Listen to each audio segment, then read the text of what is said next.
All right, cover letters. Yes, they are still a necessity.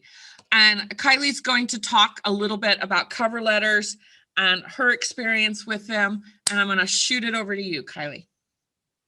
Okay. All right. Sounds good. So yeah, just as Trudy mentioned, cover letters are still applicable, still matter.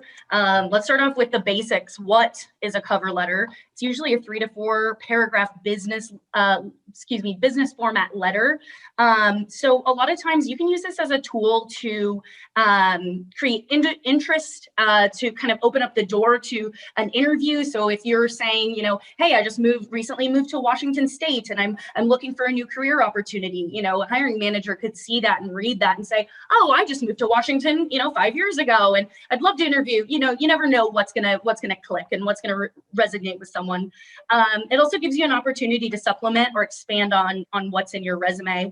And this is a big thing that I've seen a lot of is rewriting your resume in the cover letter. So as a reminder, your cover letter should supplement your resume and not echo it. It should just, any gaps, anything that you would say as you hand a hiring manager your resume, that's what you should put in that cover letter.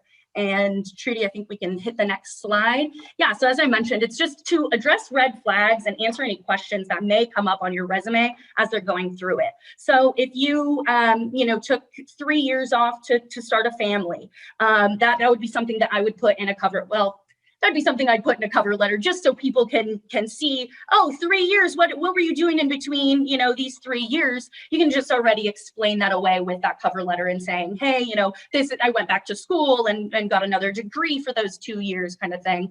Also, short tenure is something that I would address in a cover letter. So if on your resume you have, you know, a couple months with a company, a year with a company, I would just address that. What happened? Why? You know, I left this company due to, you know, better opportunities, whatever the case is, just addressing and saying, this is the situation.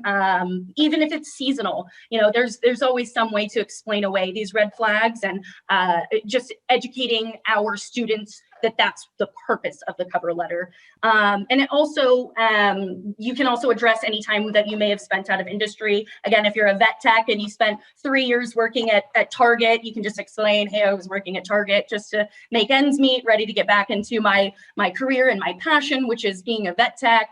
And then also you can kind of close it up with your professional goals and your strengths. So, you know, why do you want this job? Why are you applying? Why should we look at your resume and put it to the top of our pile? What are your strengths? And echoing, even having those strengths, those soft skills that they have in their job description, be your strengths. My communication skills and teamwork mentality will, you know, will prove me to be the strongest candidate for this role. Like these are things that you should be adding to that cover letter. Again, just increases your candidacy. Can you stop for a second? Can you address? We're going to take just a pause to go through some of the questions in the chat. On resume, there was references provided on request. I was under the impression that was.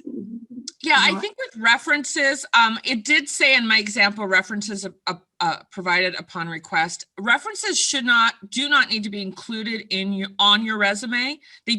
And if you want to leave that, you know, I put the references provided upon request because it actually it filled the page. It's actually kind of a little design technique where you actually fill the page of the resume. So if you have a resume where you need to fill the page, you could kind of throw something like that in there, but I don't recommend putting your references on the resume. I believe that you hand the references at a job interview. You would bring a copy, well formatted, that matches sort of your formatting of your resume and your cover letter.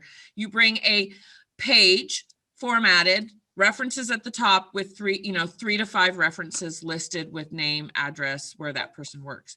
That's my recommendation. Kylie, you can tell me if I'm right or wrong. Yeah, I would say the same. I would wage to say not to put these people's personal information on a resume if you're shooting it out and not keeping all your eggs in one basket and you're sending it to, you know, 50 hiring managers. I like that as well, to have references available upon request as well.